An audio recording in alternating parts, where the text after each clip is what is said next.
Hello, my name is John and this video is about singlehood and the importance of being single before pursuing a partner. As a teenager, the number one lie I believed about relationships was that having a partner would solve my emotional problems.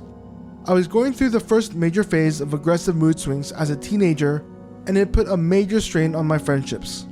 I blamed my friends and accused them for leaving me, ignoring me, and living their amazing lives without me. It took me years for me to realize that my unhappiness with being single, or rather alone and lonely, could not be fixed through a relationship. My friends at the time were also teenagers going through their own life struggles, and even though they did their best to help me, I wasn't able to recognize their own limits as people.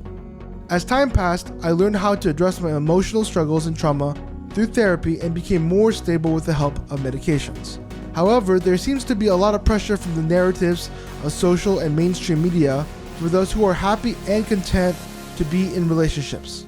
Especially as someone who has never been in a relationship, I often felt out of place in a society that preaches relationships as the answer to happiness. I will add that there's nothing wrong or inferior about being in a relationship, but I will still advocate that learning to be content as a single person can help develop effective self-worth, self-confidence, and autonomy. There's an example I learned in treatment that helped me understand how important it is to grow as a single before pursuing relationships. When I was in a psych hospital as a teenager, there was a nursing tech staff member who sat down with all the teens, both boys and girls, and explained why as teenagers going through mental health addiction crisis should not pursue relationships with each other in a psych setting. Let's imagine our mental health as a baseline on a line graph. Sometimes when we are not doing well, the baseline sinks a little bit, and sometimes when we're doing really well, the baseline elevates a bit. Even healthy individuals go through ups and downs in life, but are able to cope and keep the ups and downs reasonable. When it comes to healthy relationships, although you or your partner's baseline may dip, the other partner's baseline can help the other get back to a healthy level. However, when you are in a psych hospital, you're going through a lot of downs, to the point where you needed professional help to get you through addiction, suicidality, and or traumatic living situations. So your baseline is already significantly lower when you first started to seek treatment. Trying to initiate a relationship in that kind of acute setting can certainly be seductive. We find a fellow patient who we can relate with, and the idea of finding love in a dark place seems better than being alone. However, when you and someone who has really depressed baselines try to maintain a relationship, neither of you can bring the other back from a low baseline. As a result, both of you can spiral downwards and create really unhealthy and potentially dangerous situations. Part of what makes being single especially terrifying at times is that it is up to you, the individual, to work on yourself and be happy without a partner. You have to unearth and confront the traumas of your life, figure out what you believe and want, and do a lot of work to be healthy, physically, mentally, emotionally, and spiritually. You have to unlearn the behaviors and thought patterns that have caused you so much suffering and pain in the past. I spent a lot of time having a depressed baseline and tried to fill the void of sadness and trauma with relationships.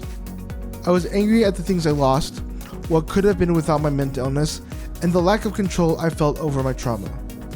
As I started to sober up for getting on medications and seeking professional help, I started to work on myself. I was overweight. I started doing jiu-jitsu. I was done being a college trombonist. I started making art. I was overly selfish when it came to relationships. I started to listen, serve others, and be empathetic. I was really limited in my understanding of the world. I started to talk to other people and study philosophy. I was afraid of doctors, police officers, and nurses. I started to advocate for myself and my treatment.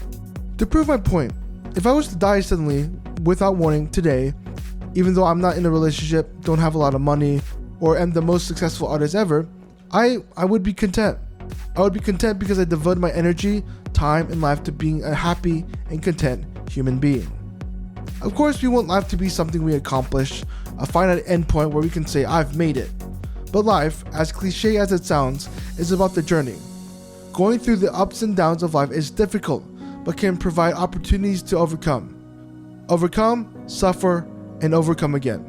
Whenever you focus on your own growth and not on what others are doing, you start to attract people who are of a similar mindset. Whether or not it leads to a relationship, Being able to overcome the traumas that come with individuality is an amazing thing to experience. I am not defined by my relationship status. I am defined by the things I do and overcome to be a complete person, even without a partner. I am defined by the inherent value I place on myself and the victories that come with overcoming suffering. Once you become whole, you can work towards sharing 100% of you with someone who has gone through the same.